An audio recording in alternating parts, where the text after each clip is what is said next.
Country Cover Club is the new partner for Country Sports TV. If you type in Summerall 2, you get a £3 discount. Hello, good morning. Welcome to Country Sports TV. Very nice to see that people are now beginning to do lead steel shot tests. I had one from Go Shooting from Australia, and the lad kindly let me put the video on this channel. So if you check my old videos, I think it was the last one I put on, there is a steel lead test from Australia. He found that you got reasonably the same patterns at 30 yards, but hardly any penetration with the steel. And he was using plywood and balsa wood. But what you're doing, it doesn't matter what medium you use, you are making a comparison. We've used lead for so many years, we know what lead can do. That's why I said as a standard cartridge, you want to use number 6, ounce and a 16/6 Ely Grand Prix, or whole 3 crowns would do. They're virtually the same load anyway. They're doing about 1050 feet per second. If you go down to an ounce load, like Ely Impacts or ounce hull, then you increase the speed, because there's the same amount of powder in it, they just got less shot. They put a little bigger wad in it. That's doing 1100 feet per second.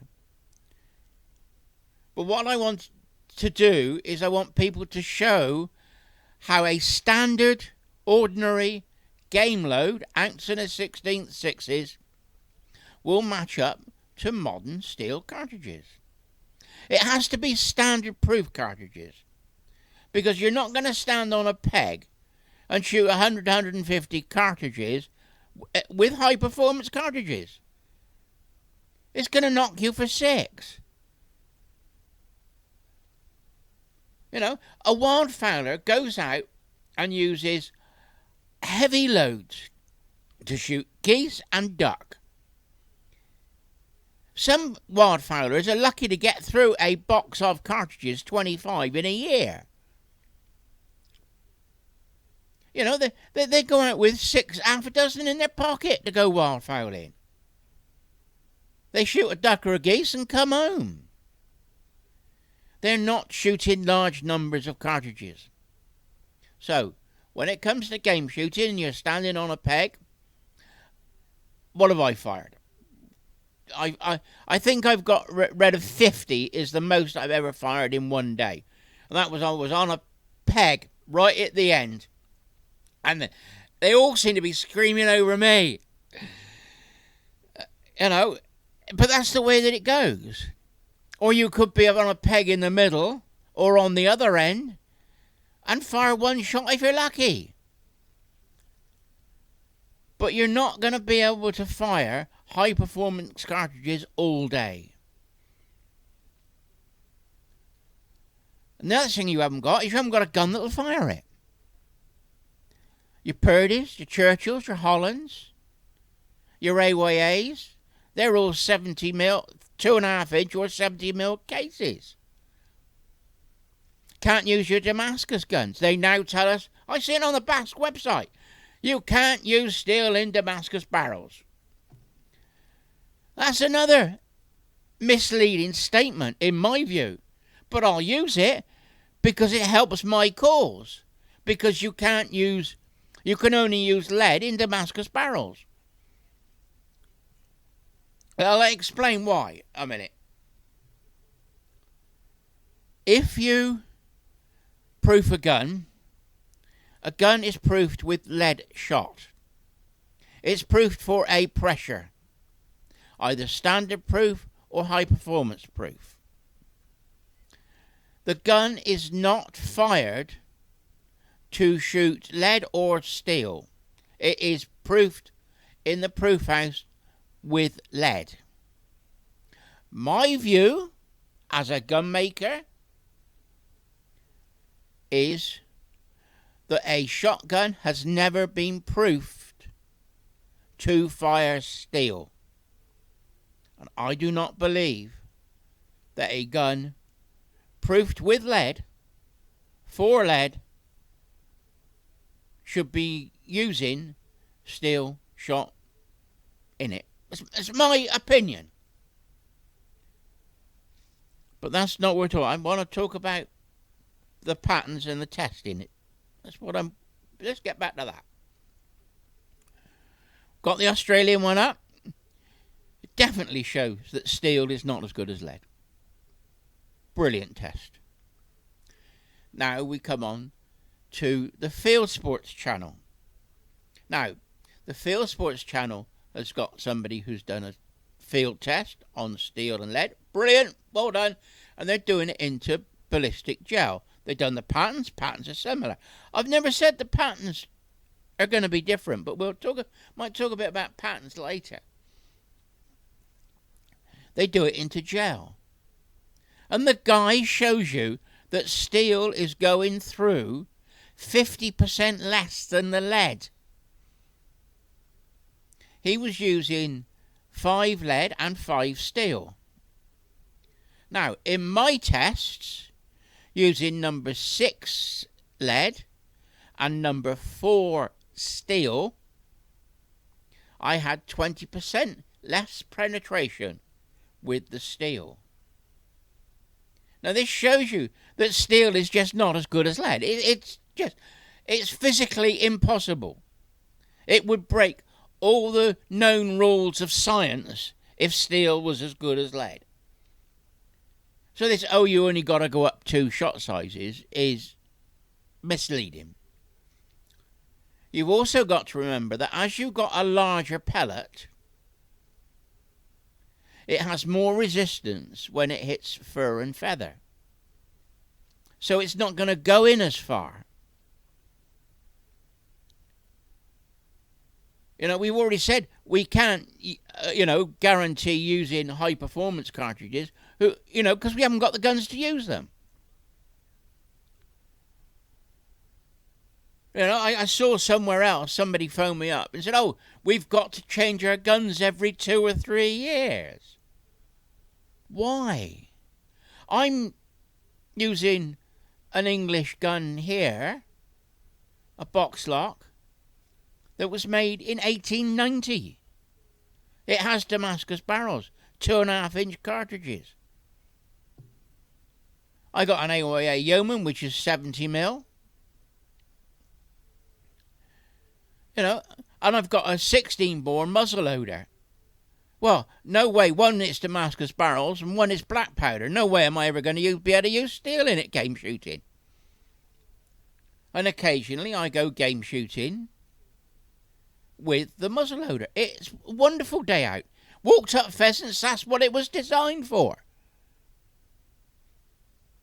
So, even the tests done for the Fieldsports Channel shows that steel is 50% less effective than lead. Then the guy uses a high-performance cartridge and says, look, it's as good as lead. Yeah, it is. It might be. It well might be. But who's got the guns to fire it? We all can't go out and buy new guns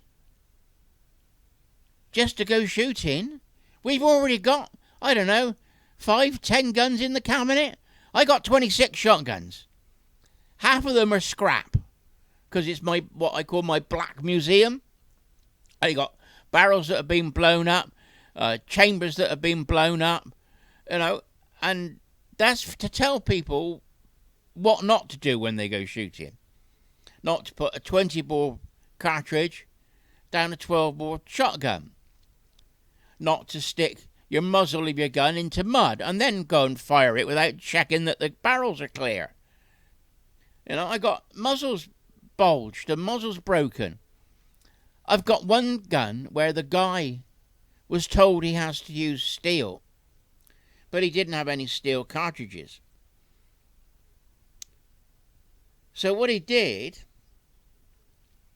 is he took the lead out of a cartridge, filled them with steel balls, which were ball bearings, and then tried to use that to shoot.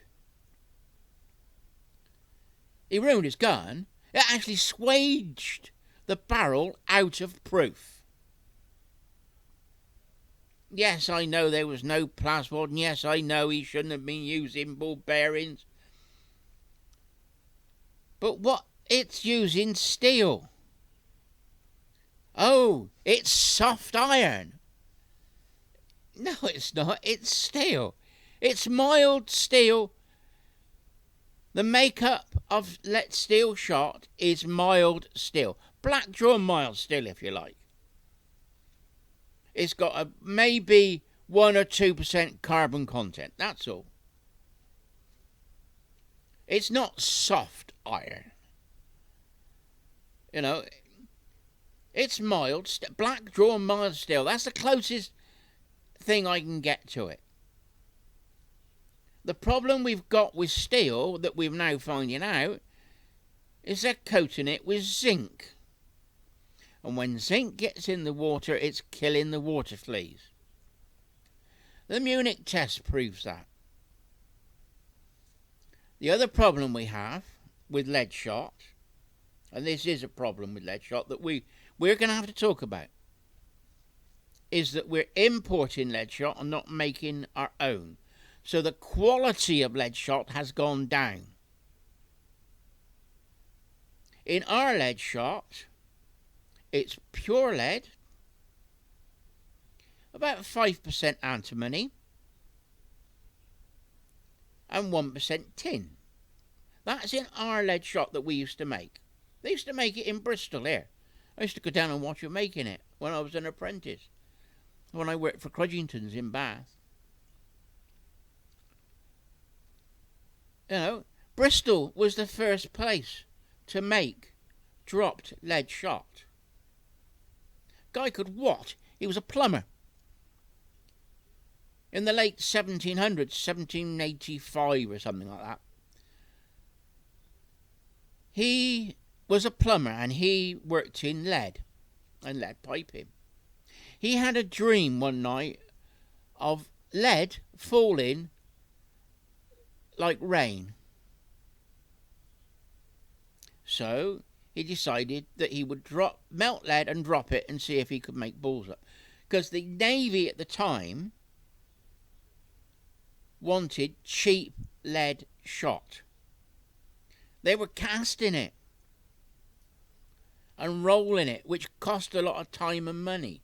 If you could make balls up by just dropping melting lead down, the process was speeded up. It was a lot cheaper. So the story goes that he used the St Mary Redcliffe Church in Bristol and dropped the shot from there, and that was the first lead shot that was dropped. He then had a 3-story house. He built an extra 3 stories on his house and then turned his house into a shot tower. Now, the Navy would have used, what we would call grape shot, which was, big shot for cutting out rigging and cutting out men on the decks. And they would also use grape shot in canisters, like they would at Waterloo and the battles we fought with Napoleon. In cannons.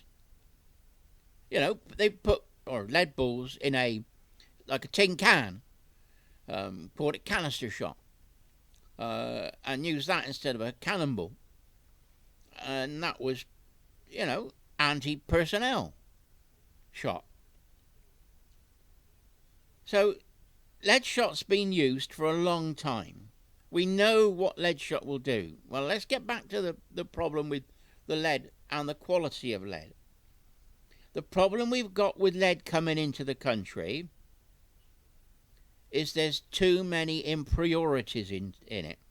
Now, the problem with lead is the red lead and white lead, the oxides of lead.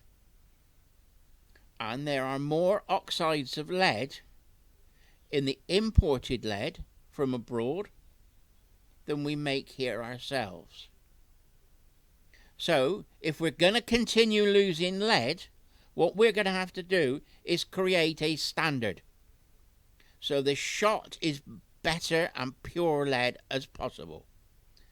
We may have to cut the antimony level down to 1 or 2% antimony just to make it that little bit harder.